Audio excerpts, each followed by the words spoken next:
Okay, hi everybody. Name's Zach. I'm actually a web developer, and I also teach some programming courses here in Hong Kong. At the same time, I'm working on a couple of startups as well.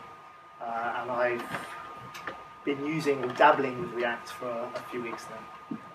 And hopefully, I can follow on from what Victor was saying. Where's Victor gone? Has he gone home? Oh, there he is. So yeah, I think Victor's talk was pretty good in terms of an introduction, in terms of what React does.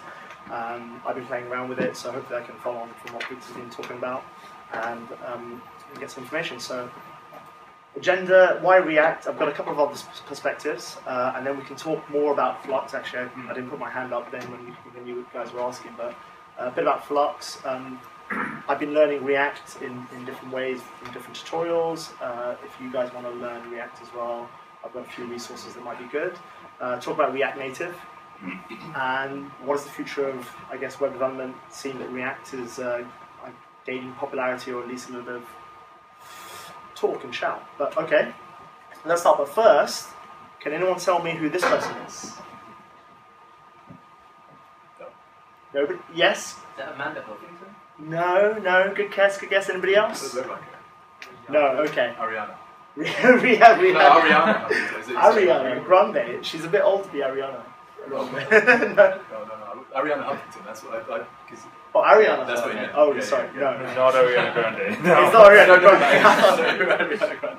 She's actually one of the top Twitter followed people in the world. Is she? Ariana Grande. Anyway, okay, no, this is just Wendy Davis, filibusterer. So if you know what a filibusterer is, just putting it up there because I guess this is my job here. I mean, filibustering is obviously just talking as long as you can in Congress to stop bills being passed. So, and there's a little thing about where filibuster. See, I'm filibustering just by talking about filibustering. It's fantastic. It's just wasting time. I hope it's not robbing your time. Okay, so why use React? I mean, we heard some good stuff from from Victor in terms of testability, components, speed, performance, all that kind of stuff. I've actually got some real life comments thrown to me about why to use React, and here's a few of them. Because we are smart and we know what we're doing, and I haven't followed up with what was said the next sentence because you're stupid, Zach, and you don't know what you're doing. Obviously, the Facebook guys and Instagram guys love React because it's what they're using for a lot of their products, or at least components of their products at Facebook and Instagram, and it's what they want to use going forward. Startup founder friend of mine in NY. I've had enough of the tech we're currently using. Surely this must be better. And I get a lot of that because a lot of people say, listen, we're going to use React because what we're using right now, I don't like it. But they haven't got a clue whether or not React's actually useful for them, or it's actually the right technology to use, or whatever. And then the final one is, yeah, one of my friends in Berlin, he actually emailed, I've actually got the email. He said, start learning React now. I swear I'm enjoying coding again. Sounds like a bit of exaggeration. I then obviously have been playing around with it. Let's find out if it's that good. Okay, but I think Victor talked about this, but remember React is actually not an MVC framework, and it's only the view component of the MVC. But I'd go one step further. I'd say actually it's the view, but the very endpoint of the view. So I guess when you were asking, does this hook in with my model, which is your database, the answer is no. The answer is it's other things, other components of your application that's going to do that. This is the last bit. So this unidirectional kind of one-way data flow is actually just the endpoint. It's just saying, listen, here's my view, and any changes that are going to happen in my database model, I'm going to let the rest of your application take care of that. And then what I'm provided at the end, my viewpoint, that's going to be one-way data flow. The bad about that, you still need to build your application. So in essence, it is more work. It's not going to save you time. It is going to be more work. But it might save you time downstream. We'll talk about that in a bit. And also, I guess for a lot of beginners who think about front-end frameworks, they think about Bootstrap, UI Kit, I don't know, Foundation, things like that. This is not replacing any of that. You're still going to have to learn how to build your so-called front-end framework, your CSS, your HTML. You still need to use that, but okay, this is the view, almost like control point in terms of trying to build it functionally. The good point is you can use it with almost anything because it's so modular and it doesn't worry about what the rest of your application is like. you can literally plug it into almost any web framework out there. So it's not truly competing with these frameworks or many other frameworks, Ember, Angular, Express, Meteor, Rails, Django. Batman, apparently Batman's dead. Shopify no longer support Batman and they've got rid of that framework, but I used to love that framework. But yeah, Batman's dead. I thought I'd put it up there. So you can use React with any of these, plus more, no problem. If anything, and this is from the actual guys who are using React and create React in SF, if anything, it's competing more with jQuery and other libraries that are handling DOM manipulation, including the rendering, of course, because that's an important bit, and event handling of what's going on with your user interactions. It's more competing with that. Does that mean that it's not competing with any of these? Well, we can talk about that because I think you guys mentioned about Flux being another kind of application architecture. So Flux is actually a complementary architecture for React apps. So therefore, you can build your entire app with, I think Victor mentioned, React and Flux, plus a router, plus your choice of DB. But the problem is Flux is not really a framework. It's not something they haven't released as a framework. There's different components to Flux. It's actually quite complicated. It's more a design pattern of how you should set up your application and how to use it with React. The one component that they will, I think, are going to release as a library is the dispatcher. But Flux is actually quite complicated. I'll show you a diagram here of Flux. Yeah, there's a lot of stuff there, and you're going to have to build most of those components. No one's going to give you something to make it easy. But wait. Facebook are developing something similar to use, which will be a library and will be released to the public, and that is called Relay. So Relay is something that they want to make publicly available, and it's going to replace, I guess, what they have internally called Flux. But in the future, when they do release it, React plus Relay, plus a component called GraphGL, which is their query language for databases, plus a database of your choice, will compete with other MVC frameworks. So that is pretty much the stack that they're looking to release as a whole stack to compete with whatever web frameworks you use right now. That's going to take a bit of time. My assumption is they won't release anything for another 6 months at least, even like really early versions of that. But maybe I'm wrong. You never know. Okay, so now you've heard of React. I mean, Victor's given a great example of what it is, where to learn it. The internet, unfortunately. At the moment, there's only one place that's going to teach you how to do React right now. But if you've been to the Facebook React site, it's really messy. Their tutorials, their guides, it's a pain. They've actually got like 3 separate getting started and how to build a React app tutorial guides on the same page. It doesn't make any sense. And then they've got a lot of components that don't really make any sense to people who are new to it. So it's probably not the best place to get started. I would say if you don't know any web frameworks, you could probably get started with this link quickly, but it's not going to be a very dynamic application you're building. It's just going to be a very simple application. Right? It's just going to be the front-end view, and you can get it running in your browser. But obviously, if you need a web server and it's going to be a proper application, then there's probably other resources available that are better. So if you come from a Node background, and I guess this includes the people who do Angular development using mean stack. So who does Angular development here? And you guys use mean or not mean? Yeah. Mean? No mean? Okay, so I guess it depends whether or not you come from a mean background or not, but assuming you've used, well, I guess the Nen stack, so without Angular, Mongo, Express, and Node, then this is a very good tutorial. So I've actually been through this tutorial, and Scotch.io, in terms of building a React app, it's a Twitter application, a Twitter stream with React. Brilliant tutorial because if you know a little bit about Node and Express in terms of routing, it will take you step by step and you can actually build it. I've got all these, I've done all these tutorials, so I've actually got on my Bitbucket account, you can access the final versions of these if you want, no problem. So small demo time, so let's go for the Scotch.io application. Is it?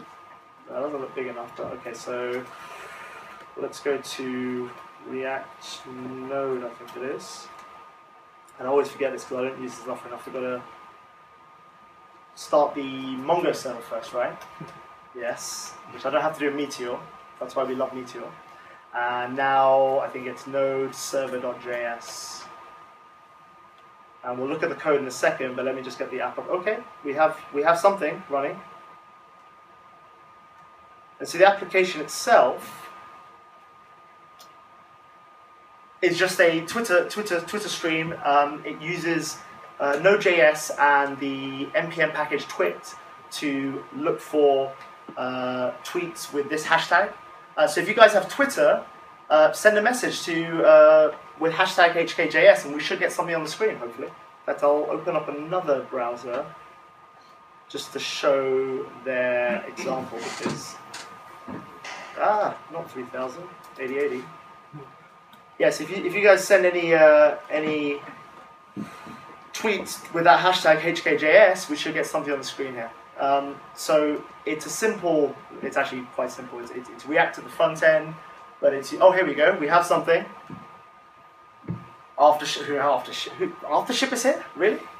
Is that a person?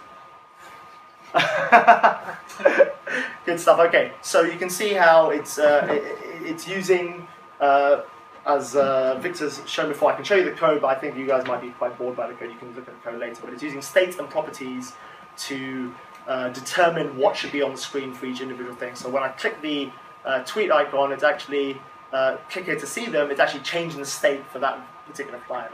So we can sync them all. Halo. Okay, then we can sync them all together and we can get more. So this is a very good tutorial. So I think it's scotch.io. And I guess if you want to see the code, show the code. Okay, code's available. Okay, so simple node dependencies. Create a simple app. I've got socket.io, so it's using socket.io to emit the events to the client once a new tweet is received, and it's using the twit package to subscribe to a stream based on whatever track you want there. Do you guys want to see the React components as well?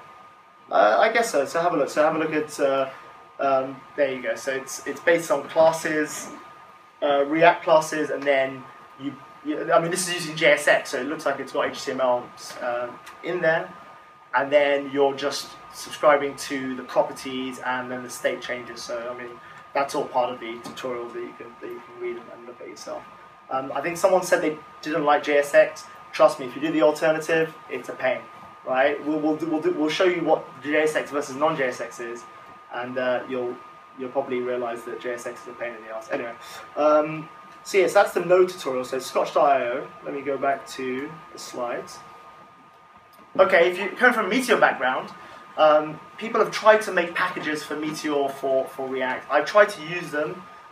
So you can use React with Meteor.js, and I think a lot of people get confused because of the whole reactivity bit, but remember that React is only the very final endpoint view, so therefore all the kind of reactive nature of looking what's in the database is going to come up to that point, and then React's going to take over at the very end. So React is really replacing Blaze, the templating engine, rather than any other component. Packages available on Atmosphere to allow you to use React components with reactive data sources, but I find them quite tricky, so you can use it directly in your code itself. So I just messed about with it. More demo. Okay, so I've got my React Meteor code here. So if you have a look at the HTML, it's only two files, one JavaScript file. Is that big enough? Yeah. One JavaScript file and one HTML file. But because we're using React, actually there's nothing inside my HTML. All the components that I'm going to use are going to be created functionally via the JavaScript using the React library. So this is actually empty, but if I just close the Node app, get out of here, go into Meteor. I've got, I did quite a few stages of this, so if you want to look on Bitbucket, you can see all the branches from step 1 to step 7, building a full app. Actually, I should just make it a block, shouldn't I? It'd be easier. Let me make sure I'm on step 1. Oh, we're on step 1. Okay, let's just run that. So you see that there's my actual HTML, and then inside my JavaScript, this is the basic. Let me just wrap that. That is the basic creating of a component. So that's the basic element I can create using React and it's just creating an h1 tag, and it's attaching it to the body. So if I load it up here, yes, it doesn't look like a lot, but that is actually my first Meteor React component. It works at least, that's the main thing. Okay, but if I switch to, say, my app's actually just doing another Twitter kind of, not a stream, but actually a feed based on famous Twitter accounts. So if I switch to, I want to go to maybe step 3. Aha, okay, so this is me building it up a bit further, and I need to create additional elements. So I want to create like a template that's going to show me each tweet, each panel by itself, and that's going to be inside a tweet list. Well, I need to use React class creation and then send it properties. So at the moment, I'm not actually sending any properties. I'm actually hard coding elements in here. So I've got a few dummy tweets in there. And if I were to rerun this,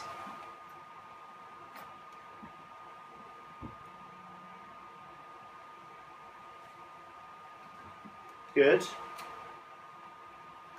Oh,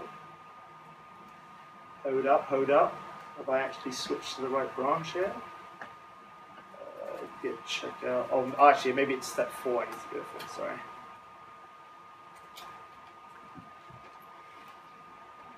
Okay, so here on the actual HTML, I'm not doing any major templating.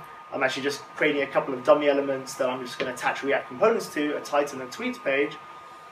Oh, okay, there we go. Now, the React library will actually functionally render those components, right?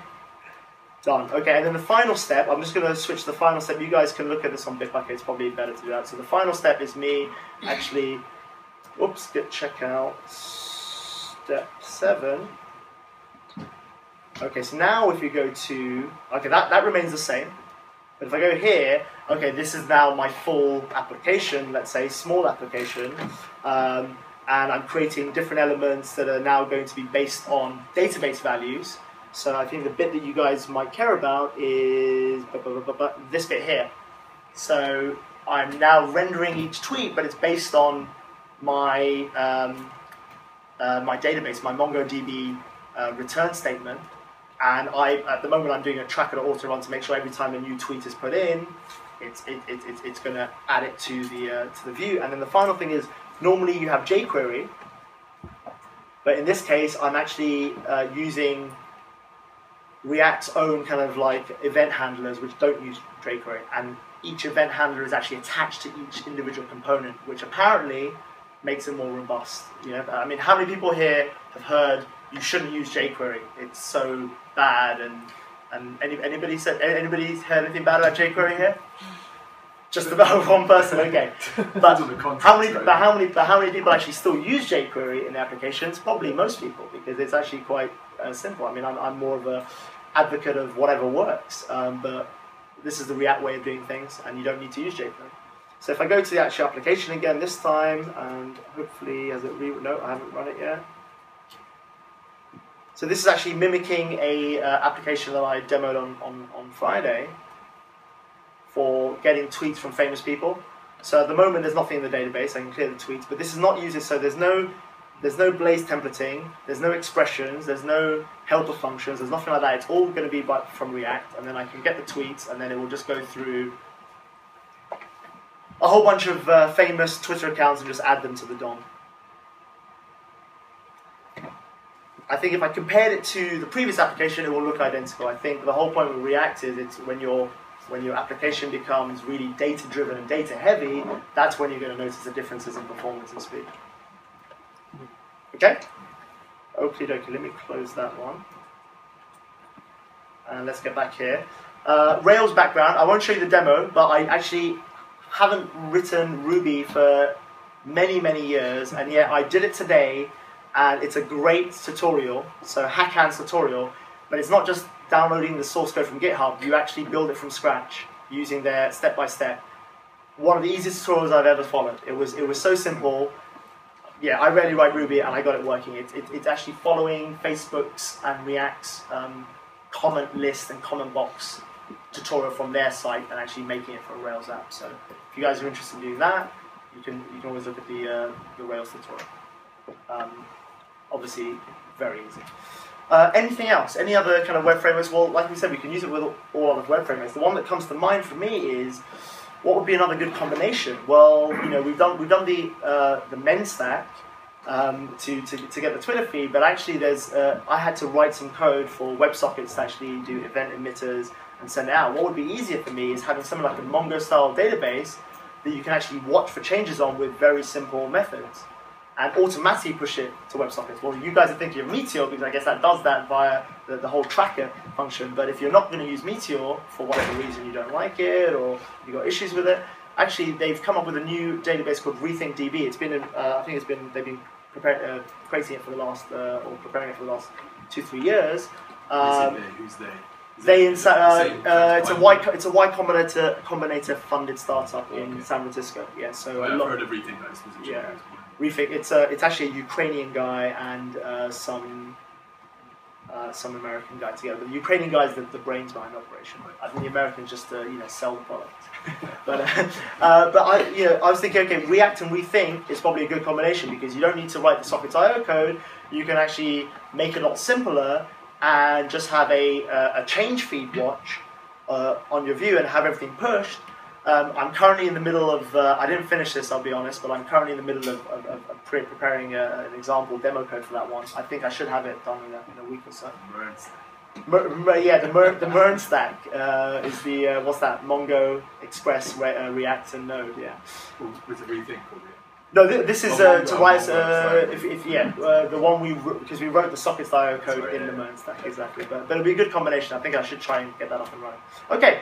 So the question for you guys is it easier to write your UI views in React? From everything we've seen so far, what do you think? Hell no.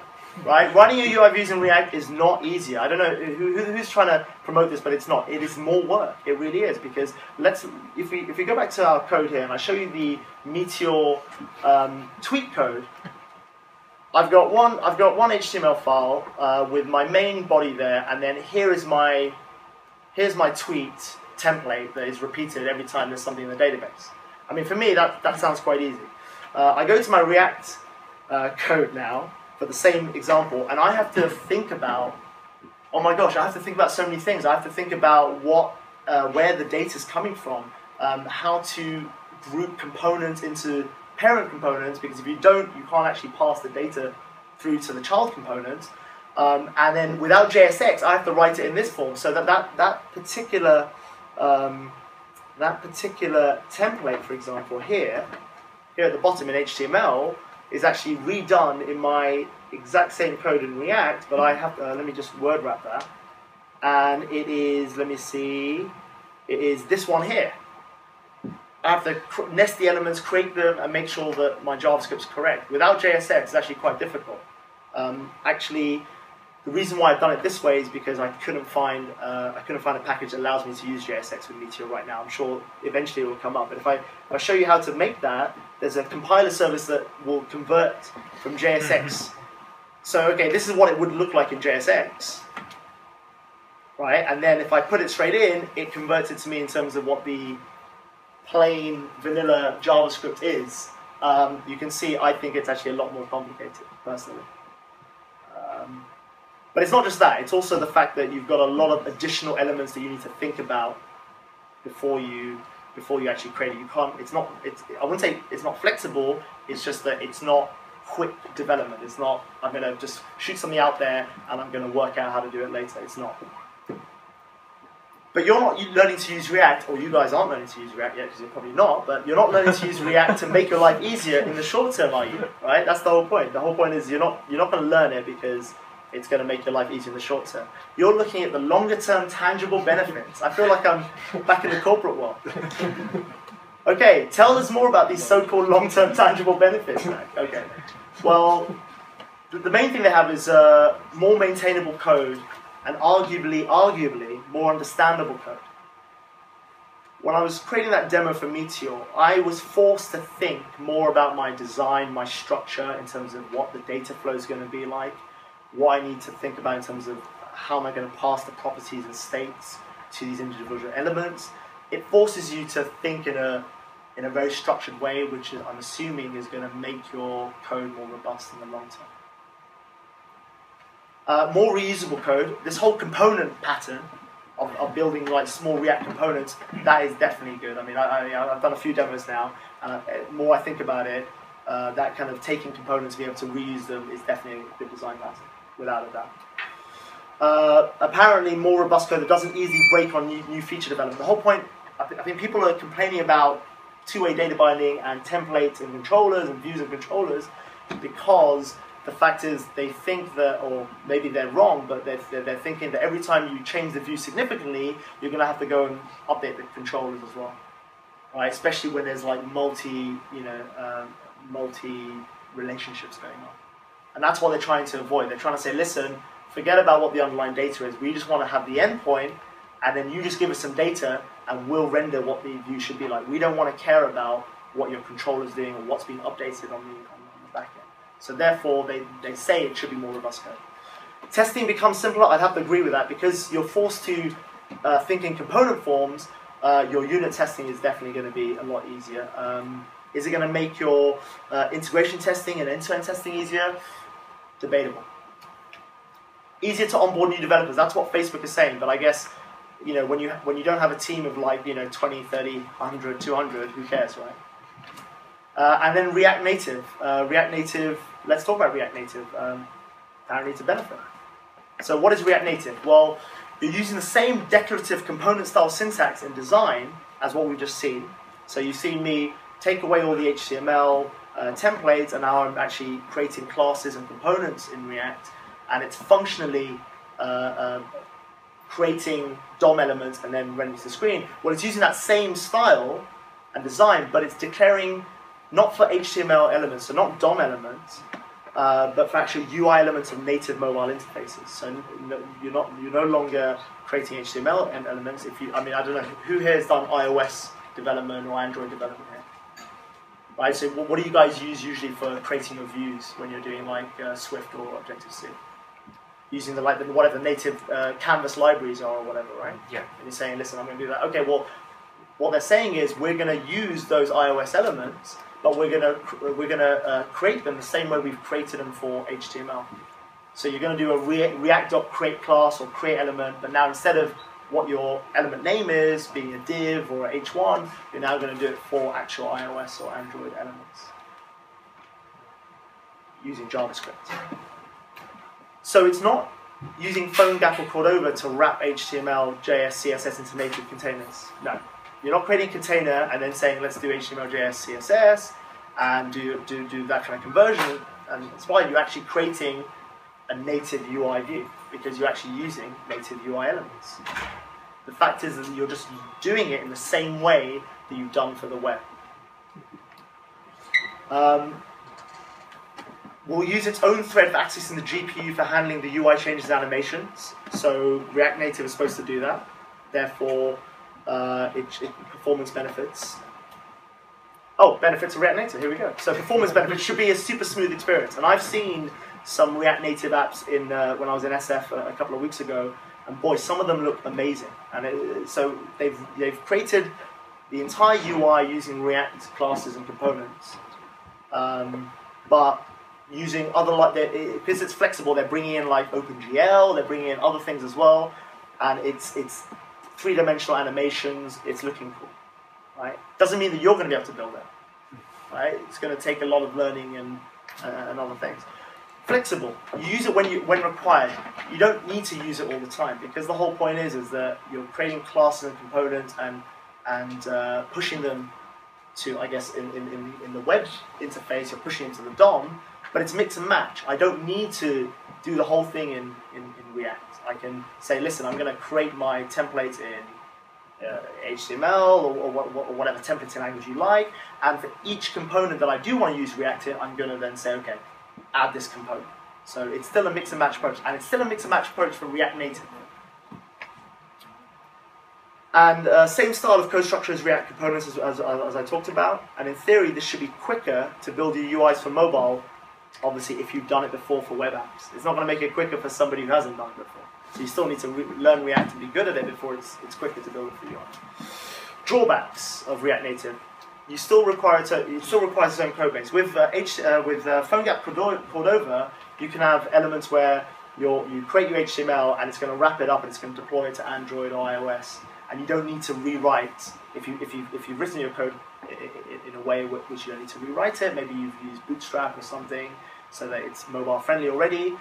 You don't need to have its own front end code base. But React Native, you will, as I've talked about. You're actually creating iOS or Android elements. Obviously, that's not going to work on the website. Isn't React Native handle that for you? Doesn't it do that for you? Not right now. No. That's one of that we'll come on to that in a second. Yeah, exactly. So the answer is no, not right now. Yes, maybe in the future they'll do that, but right now it's still you creating iOS elements or Canvas elements for Android in the same style, but it's not. They haven't necessarily said they're going to do that, right? That's about maturity of a product really, isn't it? So yeah, you or someone you know, probably not you if you don't want to do it, will still need to understand iOS, Android, UI elements, views, templates, and libraries. Are you good at CSS styling? No one cares. It's not going to work. You're going to have to use whatever they use. I mean, I did some Android app development a long time ago, so I can't remember what I used to do to change the colors and I can use Flexbox, so I think this will try to pull CSS. Are they trying to? Okay, so you can use Flex CSS and it should work. They don't want to use the native styling. Okay. Okay, so this is like another interim kind of tool. So they're going to parse in JavaScript that takes CSS. Yeah. I think Flexbox can make some out. So this okay. is going to use CSS. Perfect. Well, that's good. That's good. I'm assuming they're gonna improve these products as it goes along. So they say learn once, but you write differently, right? At the moment, it's not the same as doing PhoneGap or whatever. You're still learning once, you're learning the same design patterns and how to build classes and components, but you're still writing it differently. So not as easy as PhoneGap. It's still very early days. I mean, for hybrid applications, I would take a look at what Kevin's saying about Ionic, Supersonic, and Ionic Creator, the drag and drop module for actually pre-building really good templates and boilerplate in a way. Much more mature products, right? React Native, we don't know really what it's going to do, or how much they're going to support it, or if it's really going to be as easy to use as say Ionic. We don't know that yet. Okay, also, a couple of other things, not available publicly yet, React Native. Some developers have access to it, but I'm not sure when they're going to actually release publicly. Currently, my friends who are using it, it's currently missing a lot of iOS UI elements. So he reckons it's going to take a few months before they capture everything. And where's my pal, the Android? No, at the moment they're talking about it, but they're not releasing anything yet. That's going to take a bit longer. For some reason, people in the Valley, I don't know why, they love Apple so much. And people don't use WhatsApp a lot in the Valley either. I'm so confused. They use iMessage because all their mates, everyone uses Apple, so they have no use to use WhatsApp because there's nobody else to talk to. It's crazy. Okay, so is it worth learning? Oh, it's a weird way to do it. Let me just do all of them. Yeah, what's your product? Is your product going to be data heavy? Is it going to have a lot of complexity? If it's not, is it worth learning? Probably not. Not to start with, right? Because you probably can do a good job right now.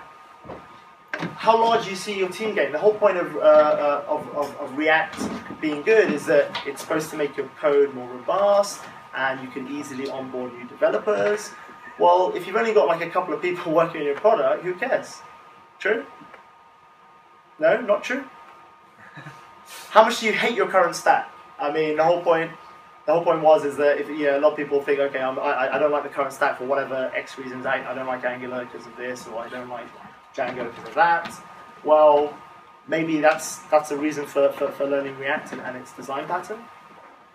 But how much do you love your current stack? Because at the moment, you still have to build your application. It's just the final front end view. So you still have to create your application properly in your current framework. Do you or your team have time to learn it? To be honest, it's actually not that bad trying to start off with it. Trying to get good at it, and then trying to build more complex views is probably going to be more time consuming. Are you trying to get a job at Facebook? Yes, they love React, Flux, the whole thing. So if you're trying to get a job at Facebook, yeah, learn it. But the best in my view, how about you use React to build one small component? Like I've said before, you can add it into any of your frameworks. Build one small component in your web application. See if you like it. We're almost done. Is React the future of web dev? Maybe yes, maybe no. Don't care about them.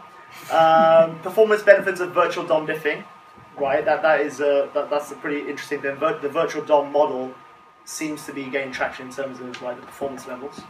Reusable code, we talked about that. And of course, potentially no longer need to use native JavaScript or even hybrid alternatives for a great mobile experience. Maybe no. Is it overkill? Are the benefits really that vast?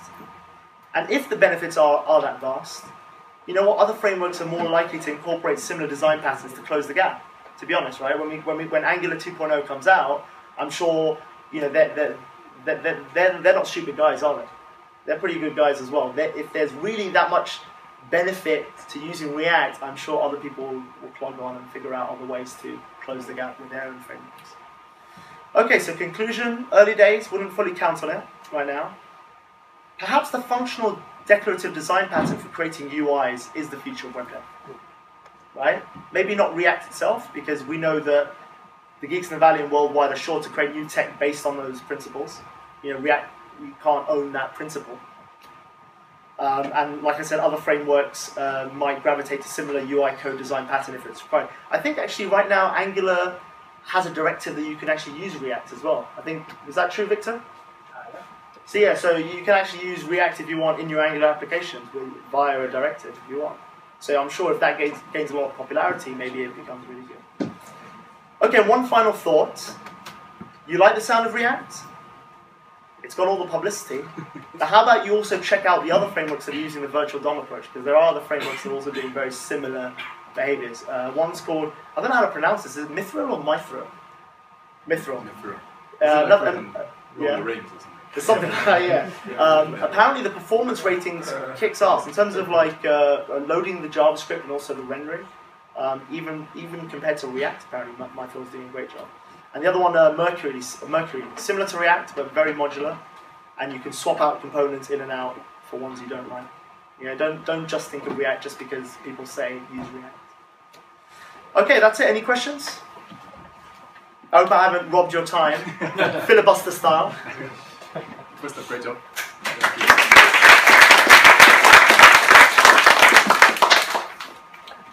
Any questions?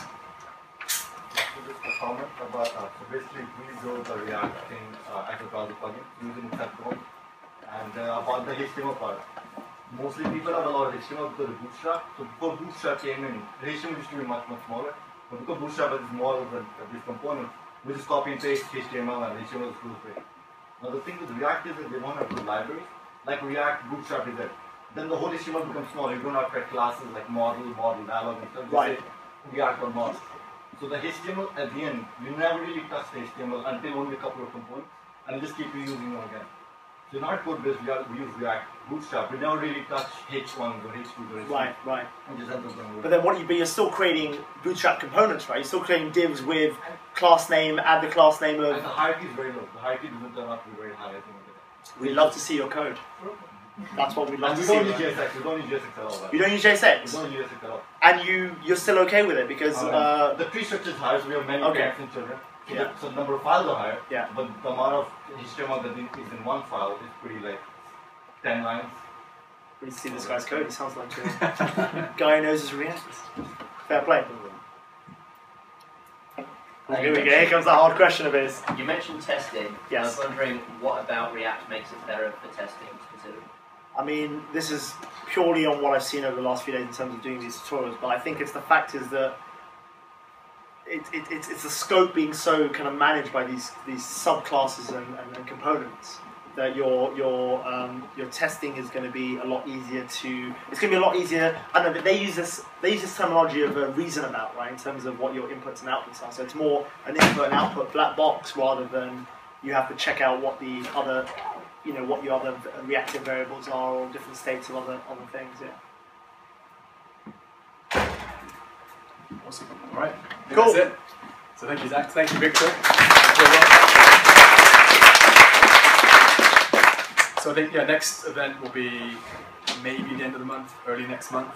So see you there. And as mentioned, if anyone's interested in getting involved in building out Hong Kong JS, whatever we end up building, reach out. We've got a kind of little mini committee, and that is open to anyone.